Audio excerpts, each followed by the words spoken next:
7월 28일 수요일 예배의 말씀을 전하도록 하겠습니다. 누가복음 2장 25절에서 38절. 시므온과 안나가 메시아를 뵙다. 시므온과 안나가 메시아를 뵙다.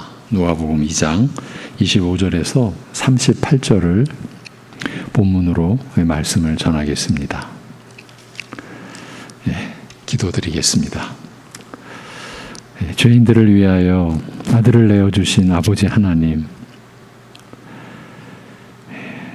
그 아들로 이루신 일을 죄인들에게 값없이 내어주시고 입혀주셔서 오직 그리스도를 믿음으로 의롭다 여김을 받는 구원의 역사를 이루신 하나님의 은혜를 오늘도 말씀을 통해서 또 접하고 배우고 깨닫고 또 우리가 믿어 알고 있는 진리의 내용 안에 확신으로 거하고자 또 말씀을 나누고 또 말씀을 받사오니 성령께서 우리에게 이 말씀이 들려지게 하시고 이 말씀 안에 담긴 하나님의 우리를 향한 온전하시고 거룩한 뜻을 또 받고 깨닫고 감사하는 심령들이 일어날 수 있게 하여 주옵소서.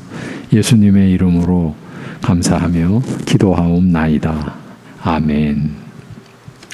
누가복음 2장 25절에서 38절을 봉독하겠습니다. 25절에서 38절입니다. 예루살렘에 시므온이라 하는 사람이 있으니 이 사람은 의롭고 경건하여 이스라엘의 위로를 기다리는 자라. 성령이 그 위에 계시더라. 그가 주의 그리스도를 보기 전에는 죽지 아니하리라 하는 성령의 지시를 받았더니 성령의 감동으로 성전에 들어가매 마침 부모가 율법의 관례대로 행하고자 하여 그 아기 예수를 데리고 오는지라. 시므온이 아기를 안고 하나님을 찬송하여 이르되 주제여 이제는 말씀하신 대로 종을 평안히 놓아 주시는도다. 내 눈이 주의 구원을 보았사오니 이는 만민 앞에 예비하신 것이요 이방을 비추는 빛이요 주의 백성 이스라엘의 영광이니이다 하니 그의 부모가 그에 대한 말들을 놀랍게 여기더라. 시므온이 그들에게 축복하고 그의 어머니 마리아에게 말하여 이르되 보라 이는 이스라엘 중 많은 사람을 패하거나 흥하게 하며 비방을 받는 표적이 되기 위하여 세움을 받았고 또 칼이 내 마음을 찌르듯 하리니 이는 여러 사람의 마음의 생각을 드러내려 함이니라 하더라. 또 아셀 지파 바누엘의 딸 안나라 하는 선지자가 있어 나이가 매우 많았더라. 그가 결혼한 후 7해 동안 남편과 함께 살다가 과부가 되고 84세가 되었더라. 이 사람이 성전을 떠나지 아니하고 주야로 금식하며 기도함으로 섬기더니 마침 이때에 나와서 하나님께 감사하고 예루살렘의 속량을 바라는 모든 사람에게 그에 대하여 말하니라. 아멘. 38절까지 봉독해 드렸습니다. 오늘 본문은 나이 많은 두 노인이 율법의 규례대로 의식을 행하러 성전에 오신 예수님을 만나 뵌 일에 대하여 기록하고 있습니다. 시므온에 대하여는 죽기 전에 그리스도를 보리라는 약속을 받았다고 말하고 있으므로 그의 나이가 상당히 연만하였을 것이라 짐작되며 안나의 경우는 과부된 지 84년이라 하였으니 결혼 생활 7년, 처녀로 지내던 기간까지 포함하면 100세가 넘은 심히 연로한 노인이었으리라 추측됩니다. 누가가 특별히 두 노인이 그리스도를 만나 뵌 일을 기록한 것은 이들이 그리스도를 기다려온 오랜 세월을 의식하여서가 아닌가 여겨집니다. 두 노인의 오랜 기다림을 통해서 얼마나 오랜 세월 동안 온 인류가 메시아의 오심을 고대해 왔는지, 말하자면 예수님의 오심이 얼마나 오랜 기다림 끝에 맞는 인류의 소망의 성취인지 간접적으로 나타내고자 한 것으로 보입니다. 오랫동안의 기다림이었던 만큼 그리스도의 오심에 대한 인류의 소망이 그만큼 절실하였음을 말하고자 한 것이라 할 수 있습니다. 그리스도의 오심은 모든 인류에게도 그러하였으나 무엇보다도 수백 년 동안 메시아의 약속이 이루어지기를 기다려온 이스라엘에게 있어서는 더욱 절실한 의미를 갖는 것이었습니다. 오늘 말씀을 보면 먼저 시므온에 대하여 말하기를 그는 의롭고 경건한 사람이요 이스라엘의 위로를 기다리는 자였다고 말씀하고 있습니다. 그리스도의 오심은 철저히 이스라엘의 무관심 속에서 이루어졌습니다. 우리가 앞에서 다 보고 온 내용이죠. 철저히 이스라엘의 무관심 속에서 메시아의 탄생이 이루어졌습니다. 왕이나 제사장이나 성경을 부지런히 살피고 연구하는 서기관들 중 어느 한 사람도 예수님의 오심을 맞은 자가 없었습니다. 오히려 그리스도의 오심을 맞은 사람들은 경건이나 지식과는 거리가 먼 미천한 목동들과 그리고 이스라엘과는 혈통적으로 아무 상관없으면서도 먼 이방 땅에서 찾아온 이방인 박사들, 우리가 동방 박사들이라고 그렇게 일컫는 바로 그들이었습니다. 앞으로 오실 참 왕이신 메시아를 누구보다 영접했어야 할 유대의 왕 헤롯은 오히려 그리스도의 나심을 전해 듣고 죽여 없애려 하였습니다. 참 제사장이신 메시아를 간절히 기다리고 맞았어야 할 제사장이나 성경을 부지런히 연구하고 가르쳐 백성들로 하여금 오실 메시아를 맞을 준비를 하게 해야 할 서기관들은 이방 땅에서 온 박사들의 말을 듣고서야 부랴부랴 성경을 살펴 유대 땅 베들레헴에서 나실 것이라는 예언을 찾아내었으며 그것도 헤롯으로 하여금 예수님을 살해하기 위해 찾는 단서가 되게 하였습니다. 참으로 당시 이스라엘은 깊은 영적 잠에 빠져 있었습니다. 세상이 주는 즐거움과 안락에 젖어 또는 세상 살기가 너무 바쁘고 고되어서 정작 그들의 영원한 죽음과 생명을 좌우할 일에 대해서는 곧 그리스도의 오심에는 무관심하였습니다. 사실 제사장 그 직분으로 제사를 드리는 것이 그리스도를 직접적으로 가리키는 것 아니었습니까? 그 오실 메시아를 대신한 그 짐승, 가축의 그 제물로 피를 뿌려 백성들의 죄를, 자신들의 죄를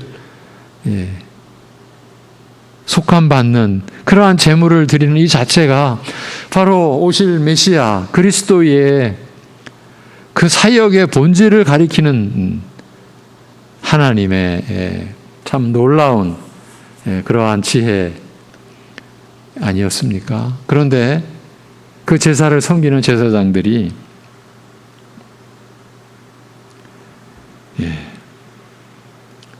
전혀 메시아에 대하여 의식이 없었고 가르치지도 않았고 기다리지도 않았던 것입니다. 성경의 박사인 서기관들도 전혀 예외가 아니었고요. 그래서 동방 박사들의 그 말을 듣고서야 부랴부랴 성경을 살펴 유대 땅 베들레헴에서 메시아가 나실 것이라는 그 예언을 찾아냈고, 그러나 결과적으로는 헤롯으로 하여금 두 살 아래 모든 아기들이 죽임을 당하는, 곧 예수님을 살해하기 위해 찾는 단서를 제공하는 그런 셈이 되고 만 것이에요. 참으로 깊은 영적 잠에 빠져 있었던 거죠. 세상이 주는 즐거움과 안락에 젖어 또는 세상 살기가 너무 바쁘고 고되어서 정작 자신들의 영원한 죽음과 생명을 좌우할 일에 대해서는, 영원한 사활에 대해서는 아예 무관심하고, 그러니 그리스도의 오심에도 무관심했습니다. 그들 중에 메시아의 오심을 바라는 자들이 있었다 할지라도 대부분 그들이 메시아에게서 기대하였던 것은 세속적인 영광과 풍부함과 안락함이었습니다. 메시아를 기다렸다 할지라도 결국은 세상에 속한 것, 그것을 구할 뿐, 그것을 기대할 뿐이었습니다. 오늘 새벽 예배에서 우리가 우리 자신을 혹시 이 지금 대제사장들, 서기관들, 곧 이 바리새인들과 같은 신앙으로 우리가 살아오고 있는 것은 아닌가 하는 점을 참 뼈아프게 우리 나름대로 살폈던 바로 그 내용. 저들이 메시아를 바랬다 할지라도 그것은 세상 것, 세속적인 영광과 풍부함과 안락함이었습니다.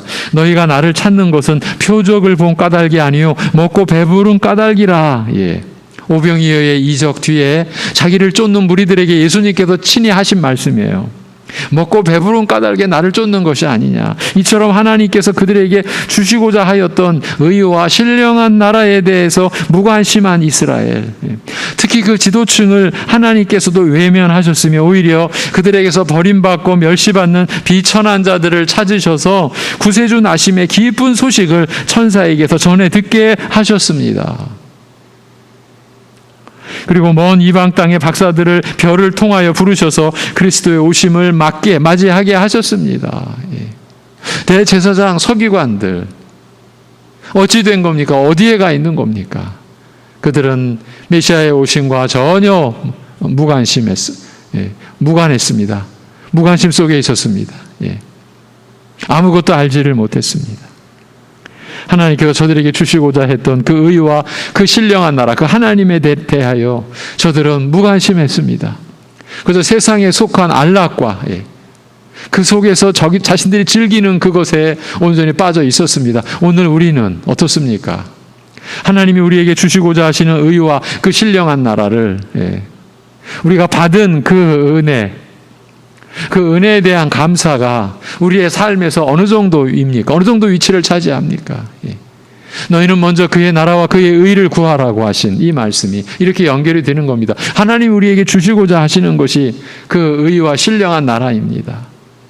우리 신자들이 만족해하고 충만해하고 감사하는 것은 바로 이 은혜를, 의와 신령한 나라를 받은 그 은혜를 따라 우리가 하나님께 찬송과 경배를 올리고 또한 충만한 감사함으로 살아가는 겁니다. 다른 조건이 아닙니다. 다른 것 때문이 아닙니다. 그리스도 안에서 의와 그 신령한 나라를 우리가 받는 것, 그것으로요. 달리 말하면 말씀을 받는, 약속의 말씀을 받는 것으로요. 그러나 이스라엘 전부가 예외 없이 하나님의 약속을 잊고 저버린 것은 아니었습니다. 시므온은 의롭고 경건한 사람, 즉 하나님께서 자기 백성으로 삼으신 은혜에 합당한 믿음대로 사는 신실한 자였으며 또한 이스라엘의 위로를 기다리는 사람이었습니다. 하나님께서는 범죄한 이스라엘을 심판하시면서도 그들에게서 살 소망을 완전히 끊지는 않으셨습니다. 여전히 소망 중에 바라보고 기다릴 위로의 약속, 이스라엘을 심판하신 후 언젠가 용서하시고 다시 회복하시리라는 약속을 주셨습니다. 심판과 함께 이 약속을 주신 거예요. 시므온은 이스라엘에게 진정한 위로가 될 메시아를 기다리는 사람이었습니다. 그 말씀을 붙들고 있었던 그 약속의 말씀에 자기를 메고 그 말씀 안에 거했던 그런 사람이었습니다. 시므온은 이스라엘에게 진정한 위로가 될 그 메시아를 기다리는 사람이었어요. 범죄로 인하여 심판당한 이스라엘에게 선지자 이사야를 통해 주신 위로의 말씀을 붙들고 그 약속의 실현을 기다리는 사람이었습니다. 범죄로 인하여 심판당한 이스라엘에게 선지자 이사야를 통해 주신 위로의 말씀, 그 말씀을 붙들고 그 말씀 안에 거하며 그 약속의 실현을 기다리는 사람, 그가 시므온이었습니다. 하나님은 이런 경건한 사람을 남겨두신 것이에요. 이사야 40장 1, 2절을 보시면 너희의 하나님이 이르시되 너희는 위로하라, 내 백성을 위로하라. 너희는 예루살렘의 마음에 닿도록 말하며 그것에게 외치라. 그 노역의 때가 끝났고 그 죄악이 사함을 받았느니라. 그의 모든 죄로 말미암아 여호와의 손에서 벌을 배나 받았느니라 할지니라 하시니라. 아멘. 시므온은 이 위로의 말씀이 죄사함의 구원이 메시아를 통하여 이루어질 것을 믿고 기다리는 사람이었습니다. 이스라엘이 깊은 영적 잠에 빠져 있는 중에도 하나님께서는 신실한 자들을 남기고 보존하사, 이것이 구약의 그 하나님의 섭리, 그 하나님의 작정하심 안에서 남겨진 자, 남은 자의 그 약속, 여기서도 드러나는 거죠. 하나님께서는 신실한 자들을 남기고 보존하사 그들로 하여금 그 오랜 세월 동안 좌절하거나 낙심치 않고 여전히 하나님의 위로를 믿음과 소망 가운데 기다리게 하셨습니다. 우리가 잊으면 안 될 그런 내용입니다. 그 오랜 세월 동안, 몇 년, 몇십 년이 아닙니다. 수백 년. 좌절하거나 낙심치 않고요. 그러니까 자기의 때를 넘어서서 자기 후손들에게까지 이어지는 그 믿음의 그 기다림, 낙심치 않고 여전히 하나님의 위로를 믿음과 소망 가운데 기다리게 하셨어요. 사실 이렇게 하신 분이 하나님이세요. 신실한 자들을 남기고 보존하셨어요. 좌절하거나 낙심치 않게 하셨어요. 여전히 하나님의 위로를 믿음과 소망 가운데 기다리게 하셨어요. 이러한 자들 위에 성령으로 임하여 계시게 하사 그들의 믿음을 붙드시며 주의 인도하심에 순종하여 의롭고 경건한 자로 주위의 불신앙과 패역에 물들지 않고 자신을 지키도록, 자신을 지켜 하나님 앞에 성별되어 구별되어 거룩하게 살 수 있게 하셨습니다. 지금 그 증인 중에 한 사람, 그렇게 살게 하신 그 증인 중에 한 사람을 지금 누가는 기록해 놓은 거예요. 시므온이라고. 특별히 시므온에게는 그가 죽기 전에 그리스도를, 메시아를 보게 될 것을 성령님을 통하여 알리셨습니다. 오랜 세월 동안 이 약속을 잊지 않고 이루어질 날을 기다려온 시므온은 성령의 인도하심에 따라 성전에 들어갔다가 부모가 아이 예수님을 율법의 관례대로 행하려고 데리고 들어오는 것을 보고 아이를 받아 품에 안고 하나님을 찬송하였습니다. 이게 다 성령의 인도하심이고 지시하심이죠. 알게 된 거죠. 주제여 이제는 말씀하신 대로 종을 평안히 놓아주시는도다. 이 시므온의 찬송입니다. 이제 종을 평안히 놓아주시는도다. 내 눈이 주의 구원을 보았사오니 이는 만민 앞에 예비하신 것이요 이방을 비추는 빛이요 주의 백성 이스라엘의 영광이니이다. 여러분, 영적 이스라엘인 우리 신자들에게 있어서 그리스도께서 영광이 되어 주십니다. 이보다 더 크고 위대한 그 무엇이 있겠습니까? 여러분, 그리스도께서 우리의 영광이 되십니다. 우리가 구원받았다라는 것은 그리스도의 영광을 얻게 하시는 하나님의 섭리 안에 속하게 되었다. 이제 그 나라에 속한 자가 되었다. 그리하여 그리스도의 영광을 취한 자, 여러분, 이것이 신자의 위상입니다. 이것이 나 자신에게 하나님이 입혀주신 영광입니다. 그렇다면요, 나와 지체된 다른 교인들 역시 그리스도의 영광을 입은 자라면요, 우리는 어떻게 우리 이웃 지체 교우들을 바라봐야 하겠습니까? 어떤 관점에서 봐야 되겠습니까? 여러분, 이런 내용이 우리에게 실제적으로 얼마나 중요합니까? 우리가 얼마나 참 많이 넘어져 있는 상황입니까?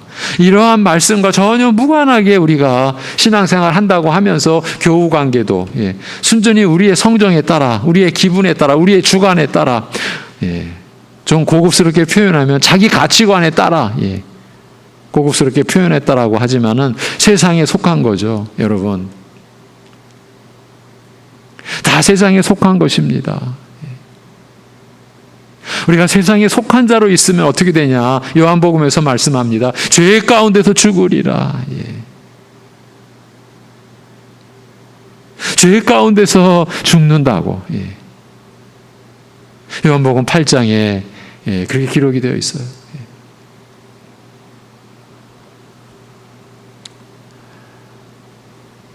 이는 만민 앞에 예비하신 것이요 이방을 비추는 빛이요 주의 백성 이스라엘의 영광이니이다. 시므온은 하나님께서 그 백성을 위해 마련하신 구원을 아기 예수님에게서 보았으며 하나님께서 그에게 약속하신 일, 죽기 전에 그리스도를 보게 될 것이라는 약속이 이루어졌음을 확인하였던 것입니다. 얼마나 감격스러웠겠습니까? 이 세상 그 어떤 감격이 지금 시므온이 지금 누린, 그리고 체험한, 그리고 받아든 그 감격과 비교할 수가 있겠습니까? 이것으로 일평생 그처럼 오랜 기간을 기다려왔던 기다림이 끝났음을, 메시아를 기다려왔던 이스라엘의 그 오랜 기다림, 온 인류에 바라던 소망이 성취되었음을 보고서 주제시여, 이 만물을 다스리시는 하나님이시여, 이런 뜻이죠. 이제는 종을 평안히 놓아주시는도다라고 찬송하였습니다. 이 그리스도는 이때껏 무지의 흑암 속에 내버려져 있던 이방인에게 하나님과 그 긍휼의 사랑, 죄인을 사랑하사 구원하시는 은혜를 알리실 것이며 주의 백성 이스라엘에게 영광이 될 것이라고 하였습니다. 죄로 인하여 망한 이스라엘을 긍휼히 여기사 다시 살리시고 거룩한 나라, 의와 평강과 희락의 나라가 되게 하실 이 일이 이스라엘의 진정한 아름다움과 영광이 될 것이라는 그런 말씀입니다. 또한 모든 열방이 그리스도 안에서 이스라엘에게 나타내신 이 하나님의 사랑과 은혜를 보고 사모하여 달려올 것이라는 말씀입니다. 그 안에 우리도 속하게 된 것이죠. 예수님의 부모는 시므온이 이 아이에 대하여 말한 것을 기이 여겼습니다. 참으로 보통 인간에게서는 기대할 수 없는 놀라운 내용이었기 때문입니다. 시므온은 예수님의 부모를 축복한 후 특히 그 모친에게 예언하여 이르되, 성령 안에서 이루어진 일이죠. 예언하여 이르되 이 아이는 이스라엘 중 많은 사람들의 흥망을 위하여 비난받는 표적으로 세움받은 아이라고 말하였습니다. 예수 그리스도를 인하여 영생을 얻는 이도 많겠으나 그로 인하여 실족하여 망할 자도 있을 것임을. 그는 많은 이스라엘 사람들에게 논란을 불러일으키는 표적의 인물이 될 것을 말한 것입니다. 참으로 예수님께서는 이후에 이스라엘 가운데 격렬한 논란을 불러일으키신 분이 되셨습니다. 왜냐하면 그는 너무나 특이하신 분, 기이하신 분이었기 때문입니다. 그는 자신을 사람들에게 하나님의 능력으로 은혜를 베푸시는 선지자와 선생으로 나타내셨으나 동시에 사람의 죄를 사하시기도 하며 스스로 하나님의 아들이요 하나님과 동등하신 분으로 말씀하시므로 유대인들로서는 도저히 이해할 수 없어서, 받아들일 수가 없어서 서로 간에 격렬한 논쟁을 벌이게 되었습니다. 죄를 사하시기도 하시는 분, 스스로 하나님의 아들, 또 하나님과 동등하신 분으로 스스로를 나타내신 거예요. 이로 인하여 이스라엘 안에 격렬한 논쟁이 일어나게 되었던 거죠. 그래서 한편으로는 예수님을 살아계신 하나님의 아들과 메시아로 믿고 따르는 사람들도 있었으나 다른 사람들로부터는 하나님을 회방하는 신성 모독자요 귀신의 능력으로 이적을 행하는 자라는 상반된 평가를 받기도 하였습니다. 예수님께서 이런 상반된 평가와 논란을 불러일으킬 수밖에 없는 이유, 아니 의도적으로 하나님께서 예수님으로 하여금 이런 논란을 불러일으키게 하신 목적에 대하여 밝히기를 많은 사람들의 마음의 생각이 드러나게 하려 하심이라고 말하였습니다. 이런 논란을 통하여 사람들의 마음의 생각이, 그 내적 본질이 드러나게 하려 하셨다. 누가 참으로 하나님께 속한 자이며 누가 경건한 외적 모습에도 불구하고 하나님과 상관없는 자인지 그 내적 실상, 참 실상을 드러내시기 위함이었다라는 뜻입니다. 여러분, 이 얼마나 중차대한 말씀입니까? 누가 참으로 하나님께 속한 자인가?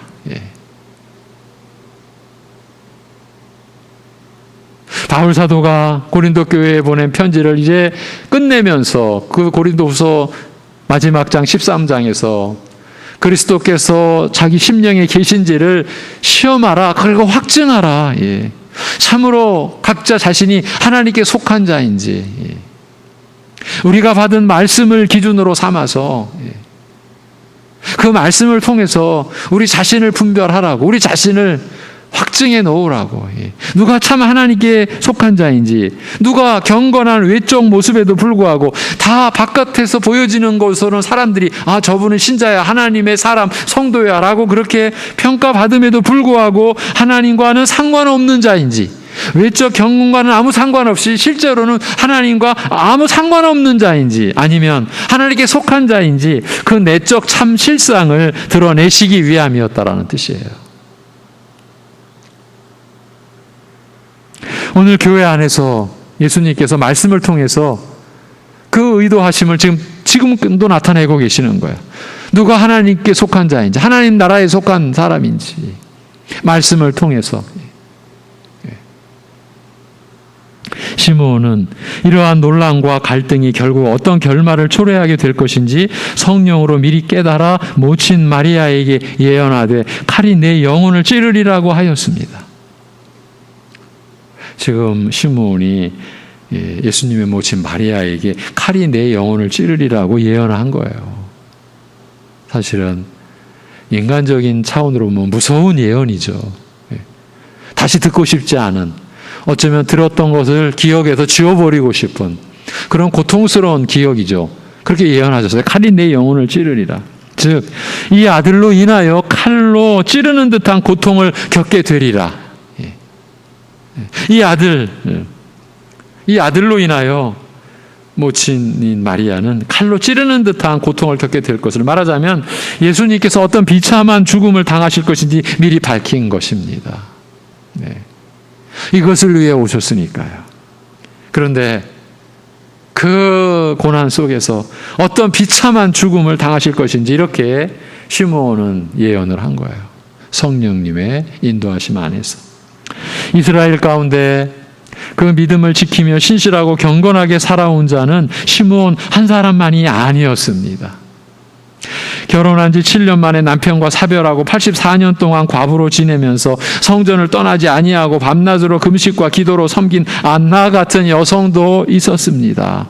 안나도 마침 이때에 나와서 하나님을 찬송하면서 이스라엘의 구속을 기다리는 모든 사람들에게 예수님에 대하여 증거하였습니다. 이스라엘 가운데는 아직도 하나님의 구원을 바라며 기다리는 신실한 자들이 끊어지지 않았습니다. 그리고 이 연로한 두 남녀노인은 아직도 믿음을 버리지 않고 하나님께서 약속하신 구원을 기다리는 수많은 남녀의 무리, 이스라엘의 남은 자여 참 이스라엘이라 할 수 있는 무리들을 대표하였습니다. 이들은 대표자였던 것입니다. 사실 이것이 하나님의 은혜입니다. 엘리야가 그 참담한 어둠 속에서 나 혼자라고 외칠 때 7천을 남겨두었다 하신 하나님, 바울 역시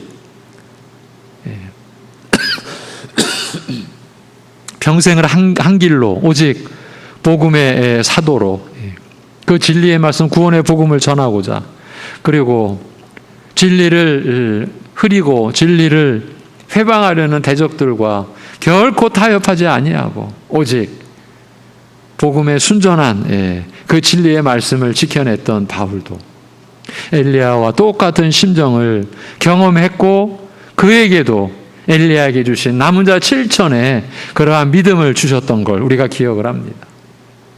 그 예가 지금 여기 시므온과 함께 지금 100세도 더 넘은 이 노인을 통해서 하나님이 남기신 자들에 대한 그 모습을 보여주신 거예요. 이렇게 연로한 두 남녀 노인이 믿음을 끝까지 저버리지 않고 하나님께서 약속하신 구원을 기다리는 수많은 남녀의 무리, 이스라엘의 남은 자요 참 이스라엘이라 할 수 있는 무리들을 대표하였던 것입니다. 수십 년 동안 이스라엘의 어두운 시대를 살면서도 한평생 믿음과 진실됨을 지키는 가운데 오직 구세주 그리스도를 기다려온 이들의 모습은요, 수백 년, 수천 년 동안 동일한 하나님의 구원을 기다려온 이스라엘과 경건한 성도들의 기다림을 대변한다라고 할 수 있습니다. 이 영원한 축복의 기다림. 대제사장들, 서기관들, 장로들, 그 사회와 교회의 지도층은 철저한 무관심 속에서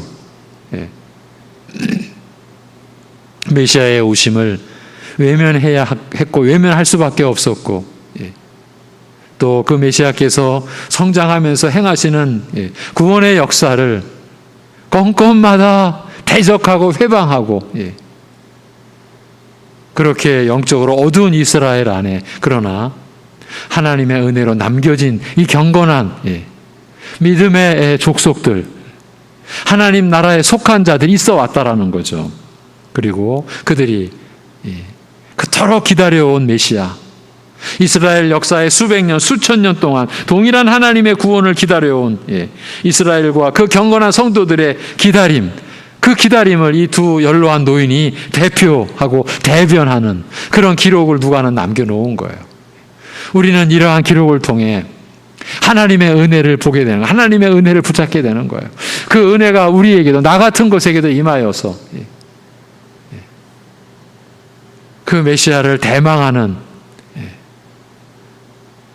그 하나님께 속한, 세상에 속한 자가 아니라 하나님께 속한 자로서의 그 반열에 우리가 참여할 수 있게 된 거, 바로 그 은혜 아니겠습니까? 그 남은 자를 남겨놓으신 그 은혜, 믿음을 저버리지 않게 하신 그 은혜, 성령으로 역사하도록 하셔서 믿음으로 인내하며 하나님만을 소망하고 말씀만을 붙들고 오시리라 한 그 메시아에 관한 말씀만을 붙들게 했던 그 은혜가 오늘 우리에게도 임한 것 아니겠습니까? 우리가 이 은혜를 우리가 감사히 여길 뿐만 아니라 더 구하고 우리 교우들 가운데, 우리 가족 이웃들 가운데 이 메시아의 이 오심을 우리가 나타내고 전하고 구원의 복음이 증거되어지고 나타나는 그러한 은혜를 우리가 또 구하고 구해야 하지 않겠습니까?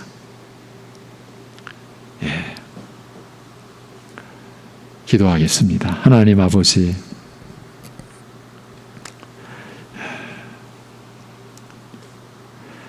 메시아로서 이 땅에 나신 우리 주 예수 그리스도의 그 악의적의 행적을 통해서도 우리에게 하나님의 은혜의 역사를 나타내 보여주시고, 두 연로한 노인을 통해서 그 메시아를 그토록, 이스라엘의 구원을 그토록 열망하며 기다려오며 믿음을 저버리지 않고 온갖 시험과 또 환난과 또 하나님의 약속이 끝났다, 하나님의 약속은 이루어지지 않을 것이다, 이렇게 거짓되게, 이렇게 사람의 마음을 뒤집고 미혹시키고 그야말로 낙심시키고 절망시키게 하는 헤아릴 수 없는 그 수많은 그 역경 속에서도 하나님께서 저들로 하여금 믿음을 저버리지 않도록, 그리고 인내하며 그 소망을 붙들고 메시아의 오심, 이 모든 이스라엘의 회복, 하나님 나라의 그 세움이 오직 메시아를 통해 이루어질 것을 소망하며 기다리도록 하신 은혜의 역사가 우리에게도 그대로 임한 그 은혜를 또 우리로 하여금 짚어보고 우리가 받은 은혜의 규모와 내용을 또 확인케 해주신 것 감사합니다. 하나님 아버지, 우리가 이러한 은혜가, 말씀의 은혜가, 복음의 은혜가 계속 우리에게 임하며 충만히 임하며 그 은혜가 우리 가족들에게, 이웃들에게도 증거되어지고 나타내지고 그들도 함께 이 복음에 참여하는 그러한 역사를 우리가 소망하며 나아갈 수 있게 하여 주시옵소서. 하나님 아버지, 참으로 우리로 하여금 이러한 말씀에 우리가 붙들리고 이러한 말씀을 더 알고자, 더 찾고자, 더 사모하는 우리들 되게 하여 주옵소서. 그래서 그 말씀 안에서 성령께서 주시는 이 세상이 줄 수 없는 위로, 그리고 이 세상에서 붙들게 하지 못하는 참 소망을 붙든 자로, 그래서 하루하루 한순간 한순간 주님을 의지하는 믿음의 삶을 이루어낼 수 있는 우리 교회, 우리 송내중앙교회에 속한 모든 지체들, 모든 성도들의 삶을 하나님 아버지 인도하여 주시옵소서. 참으로 하루하루 그 소망이 날로 새로워지는 하루하루 되게 하여 주옵소서. 안일함과 방종함으로 떨어지지 않도록 깨어 경계에 경계를 더하며 이 말씀을 회방하고 혼잡케 하는 숱한 세력과 또 우리 안에서 일어나는 그 거짓 그 세력의 것들로부터 우리 자신을 지켜내고 말씀을 지켜낼 수 있는 교회와 우리 성도들의 가정이 되고, 그 말씀이 역사하는, 그래서 그 역사, 말씀 역사의 결과로 우리 인생을 하나님 앞에 올려드리는 그러한 우리의 삶이 되도록, 하루하루 되도록 인도하여 주옵소서. 심히 고난과 어려움과 역경 속에 있는 우리 가족과 지체들 붙들어 주옵고, 우리 이웃들을 주님 위로하여 주시옵소서. 천지의 주제 되신 우리 아버지 하나님, 오늘 이 시대, 이 나라, 우리 교회들이 겪는 이 어려움 속에 하나님의 그러나 뜻은 이루어지고 있고, 하나님의 경륜과 섭리는 우리를 택하시고 영생의 구원을 이루어 가시는 하나님의 뜻은 결코 모자람도 없고 취소됨도 없고 부족함도 없음을 우리가 찬송하고 경배하오며, 우리 주 예수 그리스도의 이름으로 감사하며 기도하옵나이다. 아멘.